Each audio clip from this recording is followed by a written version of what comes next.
Let's talk United. Manchester ইউনাইটেডের শেষ pre season ম্যাচটা হবে আগামীকাল রাত 8:45 ম্যানচেস্টার ইউনাইটেড এসি মিলানের সঙ্গে তাদের শেষ প্রি সিজন ম্যাচটা খেলবে। আনফর্চুনেটলি যেহেতু লাস্ট সিজন ইউনাইটেড এফএ কাপও জিতে নাই, প্রিমিয়ার লিগও জিতে নাই, কমিউনিটি শিল্ডের যে ম্যাচটা সেখানে কিন্তু ফাইট আউট করবে অবভিয়াসলি ম্যানচেস্টার সিটি আর Arsenal. So we are not playing for any trophies. আমরা আগামীকাল আইসি মিলানের সঙ্গে একটা প্রি সিজন ট্রফির জন্য আই গেস ফাইটটা করতে যাচ্ছি। অ্যান্ড এই ম্যাচটার আগে কিছু ইন্টারেস্টিং ফ্যাক্টস আপনাদের সঙ্গে শেয়ার করতে চাই। আপনারা অনেকেই জানেন what the facts are, but তারপরও I wanted to express my feelings regarding those. Basically Manchester ইউনাইটেডের প্রিভিয়াস ম্যানেজার ভার্সেস কারেন্ট ম্যানেজারের মধ্যে ফাইটটা হবে। Michael Carrick versus Ruben Amorim. Ruben Amorim United থেকে স্যাকড হওয়ার পর একটা হাইয়াটাসে গিয়েছিলেন ছোটোখাটো, বাট এই সিজন শুরুর আগে AC Milan they got him as their head coach. এবং রুবেন অ্যামোরিম আবারও তার সেই ক্যারিজমা দেখিয়ে এসি মিলানের মধ্যে খুব পপুলার একটা ফিগার ইতিমধ্যে হয়ে গেছেন। যদিও প্রি সিজনে তাদের রেজাল্টস খুব একটা ভালো হয় নাই, তাদের ট্রান্সফার খুব একটা ভালো হয় নাই, but they are still hoping to do well under Ruben Amorim. তার যে স্ট্রিক্ট সিস্টেম অফ 3-4-3 দেখা যাক সেখানে সেটা আসলে তিনি ইমপ্লিমেন্ট করতে পারেন কিনা। বাট মাইকেল ক্যারিকের ফ্রি ফ্লোয়িং ফুটবলের সাথে রুবেন অ্যামোরিম কেমন করেন সেটা আমি আসলে দেখতে interested. And Ruben Amorim I think he will have a point to prove কালকে that United missed out on something big. Ruben Amorim চাইছিলেন একটা লম্বা প্রজেক্টে ইউনাইটেডে থাকতে, but ultimately results is what counts. And Ruben অ্যামোরিমের আন্ডারে Man United were hovering around mid table, সেই জায়গায় তিনি আসলে স্যাক্ট হয়ে যান। এবং তিনি স্যাক্ট হওয়ার পর মাইকেল ক্যারিক এসে ইউনাইটেডকে থার্ড হয়ে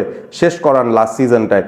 so ultimately Michael Carrick versus Ruben অ্যামোরিমের খুব ইন্টারেস্টিং একটা ব্যাটেল হবে। And Ruben Amorim basically knows the entire squad. নতুন করে তো আমাদের ট্রান্সফার্সে খালি দুজন প্লেয়ার অ্যাডেড হয়েছেন এই সিজনে, which is Tielemans and Andre Santos. বাকি সবাই কিন্তু সেই পুরনো প্লেয়াররাই যারা লাস্ট সিজনে এসেছিলেন, প্লাস তার আগের সিজন মিলিয়ে যে স্কোয়াডটা। So Ruben Amorim knows all of them, Ruben Amorim understands those players, and Ruben Amorim will be out there with his AC Milan team to prove a point যে আমি কিন্তু দারুণ একজন হেড কোচ, আমার tactics অনেক জোস, but ultimately তোমরা miss out করেছো by sacking me too early. Michael Carrick on the other hand আমার মনে হয় ইউনাইটেড ডিএনএটা দেখানোর চেষ্টা করবে এগেনস্ট এসি মিলান। খুব ইন্টারেস্টিং একটা প্রসপেক্ট হবে, একটা জুসি অ্যাফেয়ার হবে। আর প্রি সিজনের পুরো টাইমটার মধ্যে ম্যানচেস্টার ইউনাইটেড আসলে তারা একটু একটু করে তাদের কি করতে পারে, যে অর্গানাইজেশনাল সেট আপটা, যে ট্যাকটিক্যাল সেট আপটা, কোন কোন প্লেয়াররা খুব ইম্পর্টেন্ট হবেন এই সিজনে, সেই বিষয়ে কিছু ঝলক আমরা কিন্তু দেখলাম। ফর এক্সাম্পল সেন্টার ব্যাক পজিশনে he tried out the pairing of Aiden Heaven and Leny Yoro. আমরা ম্যাগুয়ারকেও দেখেছি নামতে। Luke Shaw was mostly the left back, but last ম্যাচে আমরা দেখলাম হ্যারি আমাসকে স্টার্ট করানো হয়েছে। So there is still indecisiveness যে লেফট ব্যাক পজিশনে Harry Amass and Luke Shaw তারাই কি দুজন অপশন হবেন? হ্যারি আমাসকে কি সেল করে দেবে? ডরগুকে কি লেফট ব্যাক পজিশনে as a backup of Luke Shaw রাখা হবে, নাকি নতুন কোনো লেফট ব্যাক কেনা হবে? সেই ডিসিশনগুলো কিন্তু এখনো ফাইনাল হয় নাই। We are looking at very low profile midfielders এই ট্রান্সফার মার্কেটে as a third midfielder after Tielemans and Andre Santos. তো সেটাও একটা টেনশনের জায়গা। We still don't have any concrete transfer rumours যেটা আসলে মিডফিল্ডারদেরকে রিলেট করে। সো আলটিমেটলি আমার মনে হয় this is the squad that will be starting the Premier League at least, সেটুকু আমরা বলতে পারি। সো আগামীকাল এই উইকেন্ডের এই ম্যাচটায় যেখানে এসি মিলান আর ম্যান ইউনাইটেড খেলবে, I am pretty much sure that Carrick will also be out there to prove a point with the current squad that he has. মাত্র দুইটা মিডফিল্ডার আসছে এবং দেখা যাক ক্যারিক আসলে does he put up a line up যেটা mostly first game উইকে United যেভাবে স্টার্ট করতে চায় সেটাকে মিরর করবে, কারণ সব প্লেয়ারে কিন্তু চলে এসেছেন ইউনাইটেডের ক্যাম্পে। The only issue is Sesko is still not fully fit. So সেটা একটা issue. Benjamin Sesko I don't think will see him throughout the entire pre season. কালকেই লাস্ট ম্যাচ, সো আলটিমেটলি তাকে হয়তো আমাদের দেখা হবে না। Matheus Cunha got some game time which was positive. আমি দেখতে ইন্টারেস্টেড একটা পার্টিকুলার ক্যারেক্টারকে, যে কিনা রুবেন অ্যামোরিমের টাইমে he had to leave.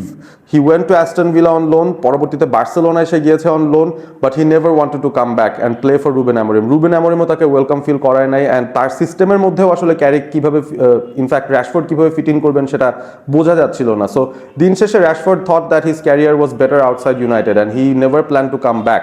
But Michael Carrick যখন ইউনাইটেডের ম্যানেজার হলেন লাস্ট সিজনের মিড অফ লাস্ট সিজন, যখন রুবেন অ্যামোরিম স্যাক্ট হয়ে গেলেন, এখন আবার যে সিচুয়েশনটা হচ্ছে Rashford is not being bought back by Barcelona. তার একটা বাই আউট ক্লজের অপশন ছিল বা তাকে কিনে নেওয়ার একটা অপশন ছিল বার্সেলোনার জন্য। They did not avail that. So ultimately Marcus Rashford has joined the Man United squad, এবং এই সিজনটায় এখনো পর্যন্ত যা বুঝতে পারছি Rashford will be playing for Manchester United and Carrick really wants him to play. So তাকে যে খেলাবেই সেটার একটা প্রুফ ক্যারিক দিয়ে ফেলেছেন অলরেডি যে হি wants to give Rashford jersey number and he gave him the jersey number 14. So ultimately squad integration-এর জায়গাটায় Carrick is taking his step. এখন র্যাশফোর্ডকে ডিসিশনটা নিতে হবে যে does he really want to play for United. যদি খেলতে হয় he has to really step up and show that he really wants to play and wants to excel in a United jersey one more time.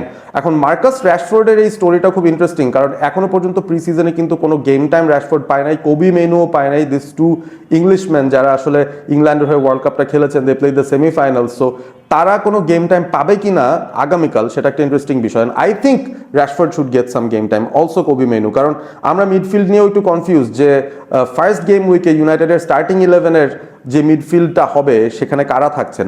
Most likely Andre Santos থাকবেন। I think he was the one যে হচ্ছে একেবারে pre সিজনের শুরু থেকেই ইউনাইটেডের মিডফিল্ডে হি was present, এবং তার সাথে মেসন মাউন্টের একটা পার্টনারশিপ দেখছিলাম, but Mason Mount got injured, তাকে নিয়ে নিশ্চয়ই টেক কেয়ার করা হচ্ছে। I don't think Mason Mount is the first choice midfield option alongside Andre Santos. So ultimately first game উইকে কি হতে পারে সেটা রিফ্লেকশনটা কালকে আমরা দেখতে পারি in the entire 11 that United will put out. So এইটা দেখতে আমি ইন্টারেস্টেড, এবং সেই জায়গাটার মধ্যে র্যাশফোর্ড কোথায় ফিট ইন করেন। Does he start from the beginning, does he come from the bench. এখন বিগিনিং থেকে স্টার্ট করার অপশন তার জন্য আসলে সেরকম নাই, কারণ Mbeumo is there, Amad Diallo is there, Matheus Cunha is also there, Bruno Fernandes is also back. So probably তারা সবাই স্টার্ট করবে, এবং তারা যদি সবাই স্টার্ট করে তাহলে কিন্তু ফ্রন্ট ফোরটা অলরেডি ফুল হয়ে যায়। মার্কাস র্যাশফোর্ড প্রবাবলি সেকেন্ড হাফের কোনো একটা পয়েন্টে he might come in as a substitute to get some game time, এবং Rashford will definitely have a point to prove against Ruben Amorim's AC Milan, এবং Rashford দেখানোর চেষ্টা করবে he has two things to do particularly কালকে। এক হচ্ছে to prove to Michael Carrick যে সে আসলে লয়াল ম্যানচেস্টার ইউনাইটেডের জন্য, এবং সে ইউনাইটেডের হয়েই ভালো খেলতে চাচ্ছে, and he wants to play in a United jersey from this season onward, সেটা একটা। আর দ্বিতীয় যে পয়েন্টটা, he wants to prove it to Ruben Amorim যে তুমি আমাকে বেড যে করে দিয়েছিলে বা আমাকে যে ইনক্লুড করছিলে না তোমার সিস্টেমে বা whatever your plans were, I am actually a much better player than what you thought I was. So ওই বিষয়টাও আসলে দেখার একটা ব্যাপার আছে। So lots of things to prove. Carrick versus Amorim একটা ফ্যাক্টর, র্যাশফোর্ড ভার্সেস অ্যামোরিম সেটা আরেকটা ফ্যাক্টর, মিডফিল্ড ব্যাটেলটাই কী হবে সেটা একটা ফ্যাক্টর, ইউনাইটেডের স্টার্টিং 11টা কেমন হবে that is also another thing যেটা আমাদের আগামীকাল দেখতে হবে। I am very very excited, আপনারাও নিশ্চয়ই এক্সাইটেড ইউনাইটেড ফ্যান্স। আমরা দেখতে চাই আসলে ইউনাইটেড এসি মিলানের সঙ্গে কী করে প্রি সিজনের লাস্ট ম্যাচটায়, অ্যান্ড অফকোর্স কোনো ট্রান্সফার নিউজ যদি থাকে will share that later on. See you in the next video, সবাই ভালো থাকবেন।